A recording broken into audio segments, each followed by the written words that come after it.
நான் HbA1c test வந்து எதுக்கு எடுக்கிறோம்னு சொல்லி பார்க்க போகிறோம். HbA1c டெஸ்ட் வந்து நம்ம உடம்புல இருக்க கிளைகேட்டட் ஹீமோகுளோபினை வந்து மெஷர் பண்ணோம். ஸோ கிளைகேட்டட் ஹீமோகுளோபின்னா என்னன்னு பார்க்கலாம்.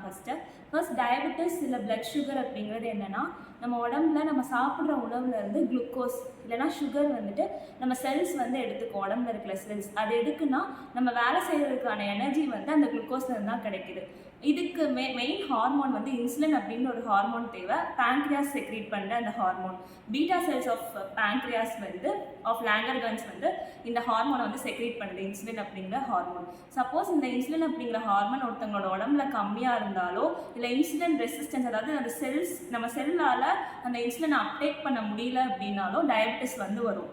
ஸோ இப்போ வந்துட்டு அந்த குளுக்கோஸ் வந்து இப்போ செல் எடுத்துக்க முடியல அப்படின்னா பிளட்ல வந்து சுகர் அதிகமாகிடுது தான் நம்ம டயபெட்டிஸ்னு சொல்கிறோம். இந்த பிளட்ல இருக்கிற சுகர் வந்துட்டு நம்ம ஆர்பிசி, அதாவது அதில் இருக்கிற ஹீமோகுளோபின் பிக்மெண்ட்டோட பைண்ட் ஆகிடும். இதுக்கு பேர் தான் கிளைகேட்டட் ஹீமோகுளோபின். ஸோ இதை தான் மெஷர் பண்ணுறது நம்ம HbA1c.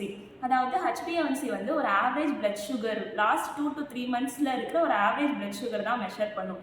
ஏன் 2 to 3 மந்த்ஸ் அப்படின்னு பார்த்தோம்னா, நான் ஏற்கனவே சொன்ன மாதிரி ஆர்பிசியில் அந்த ஹீமோகுளோபினோட பைண்ட் ஆகிற சுகரை தான் இதை மெஷர் பண்ணுது. ஸோ ஆர்பிசியோட லைஃப் ஸ்பேன் வந்து 2 to 3 மந்த்ஸ். ஸோ அதை மெஷர் பண்ணுறது தான் இந்த HbA1c. ஸோ இது மெயினாக எதுக்கு யூஸ் பண்ணோன்னா, ஃபர்ஸ்ட் டைப் 2 டயபெட்டிஸ்க்கும் ப்ரீ டயபெட்டிஸ் மெஷர் பண்ணுறதுக்கும் இது யூஸ் பண்ணுவோம். இதோட நார்மல் வேல்யூ என்னென்னா 5.7% கீழே இருந்துச்சுன்னா வந்துட்டு இது நார்மல்னு அர்த்தம் HbA1c. சப்போஸ் 5.7 to 6.4% இருந்துச்சுன்னா ப்ரீ டயபெட்டிஸ்னு சொல்லுவோம். 6.5% மேலே இருந்துச்சுன்னா டயபெட்டிஸ்னு சொல்லுவோம். தேங்க்யூ.